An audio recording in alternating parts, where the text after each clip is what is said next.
You're watching Own Your Power TV, the show that helps you live the life that you deserve. I'm Coach Simone Kelly, and today we're hanging out in Pembroke Pines at one of my coaching locations. Last week's show was all about natural hair. We're actually on the set of Natural Trendsetters Salon in Fort Lauderdale. And we talked with Simone Hilton about the business of being a salon owner and also a little bit more about natural hair for those who are new to the world of natural hair. So if you missed the show and want to check it out, just go to youtube.com/Own Your Power TV.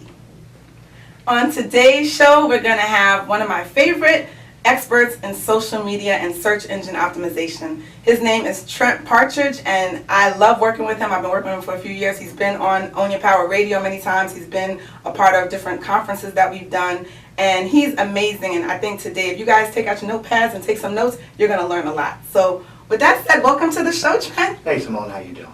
Nice to have you. Yeah, it's great to be back. It really, really is. I really love what you do, and I was just, when you called me up, I was very excited about being on your show again. Good. Well, thank you. So my biggest question for you is, as an entrepreneur, I know a lot of my clients and people that I just know that are terrified of social media. They have all these different kind of fears and misconceptions. It takes too much time to do. Oh, I'm not good for social media. I don't have the money to hire somebody. All these different kind of fears. So what would you tell somebody that is either a new business owner or somebody that's been in business for a while? Why do they need to be on social media? The first thing I can totally identify with people saying it does take time. Okay, I totally can identify that because I have a very busy schedule. Right. And I manage a whole bunch of Twitter and Facebook accounts, and it does take time. There's no doubt about that. Right.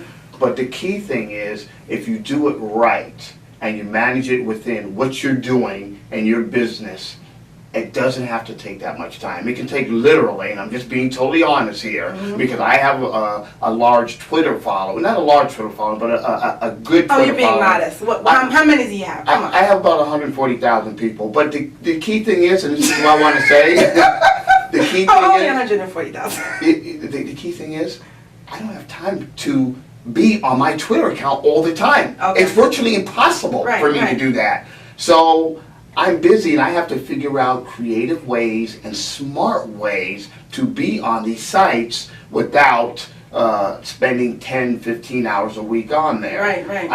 And sometimes when I have customers, they just don't have the budget to hire somebody. Right. So I can tell you a couple smart ways to do things. And to me, it goes from the standard practice that you learn with any type of internet marketing. And we both know content is king. Exactly. Okay? So if you put content on any of your social media sites, even if it's just sending out one tweet about some service you do or product every 1 or 2 days, at least people know you're alive. Right. They know you exist. They know you're a real person. And that helps get people to follow you until they're ready to make a service or product decision to use you. Right. And another thing I'd like to add to that is people that aren't good writers, they might not have content. There's loads of free content out there that you can have access to kind of add to it. Maybe you just write a little intro to it, but what are some sites that you like to get some content from? Okay.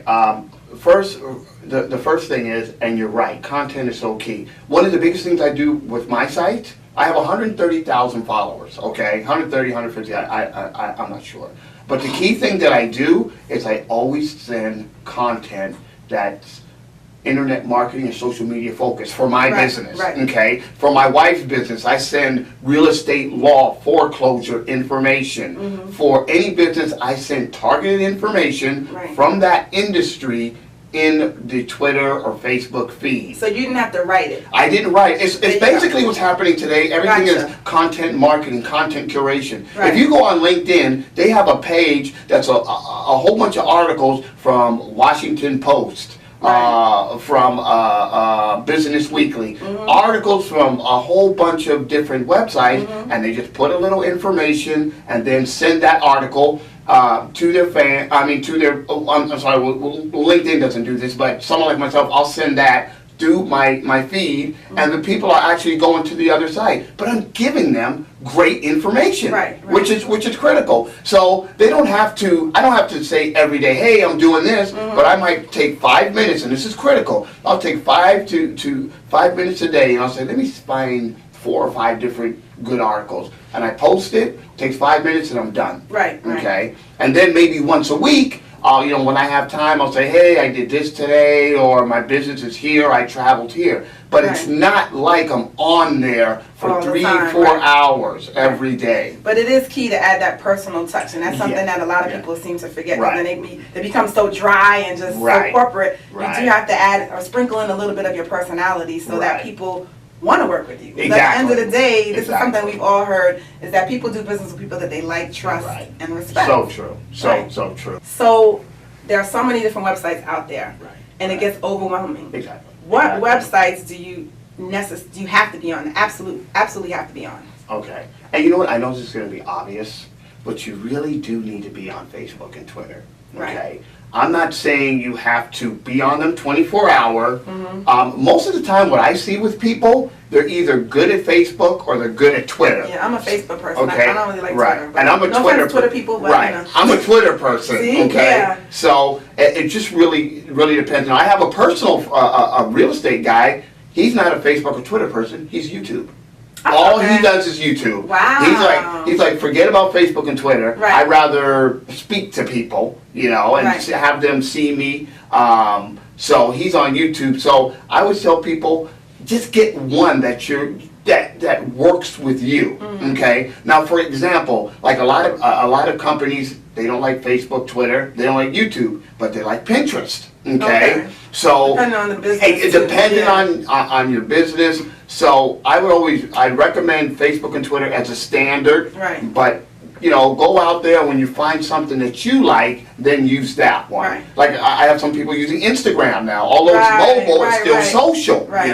So it depends. The guy said, "No, I'm not going to be on Facebook and Twitter. I don't like them. I can't tell them they're too social for me." But Instagram, he'll take his pictures wherever he's at, traveling around the country. I was here at this trade show. I was here at this seminar.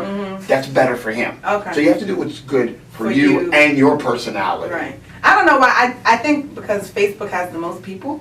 Does it not? Am I wrong with that? Yeah, it does. That's what I would just say. Why not at least have a presence there? Even if you're not on there every day. Exactly. I would say to have. And here's the thing, numerically, not numerically, but people expect you to be on Facebook and Twitter. They expect every business to be on Facebook and Twitter, and now they're expecting the CEO of companies to be on Facebook and Twitter because they think if they're CEOs and they're making money and their business are successful, I want to follow that person. Right. So it's important.